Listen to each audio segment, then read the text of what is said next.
At some point of time, we were, I think, as a race, we were dumb enough to think that Jeopardy shows some sort of intelligence. And before that, we thought chess playing shows some kind of intelligence. And then we said, Jeopardy shows some kind of intelligence. Einstein would have been a very bad Jeopardy player.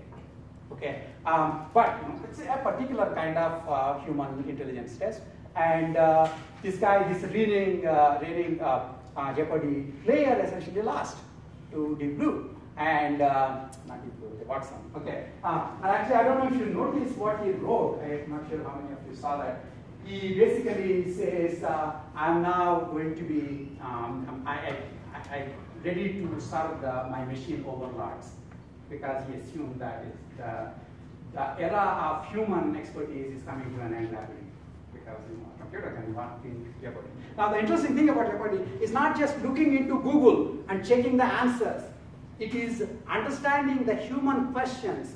The human questions have all sorts of interesting implicit information.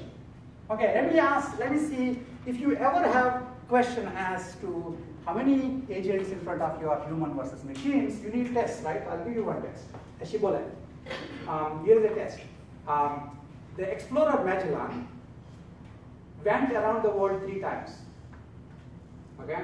First of all, notice that because you are humans, you're not surprised why the heck is he talking about Magellan. He's supposed to be talking about AI, but I get to change graphics. Okay? Explorer Magellan has gone around the world 3 times. On one of those trips, he died. Question, which trip did he die in? And this would be the time when if you're any of your machines, you would get up and leave. Because nowhere in the question is the answer obvious. Okay, and unless generations of students who have taken my course have put this up on Google, if you ask Google, it will still not tell you the answer. Okay, but it's obvious to all of you because it involves all sorts of common sense reasoning. Okay, and so you were able to tell. I mean, it doesn't even need to know. It doesn't even matter that Magellan is an explorer or that his name is Magellan. If you die in, you went around 3 times and you died in 1 time, that means the last one, because that's the way our common sense knowledge is defined. Okay. Anyway, so now the interesting thing is Watson was able to handle those sorts of implicit issues. The other part about, first whatever the answer is, make it as a question form. That is the simplest.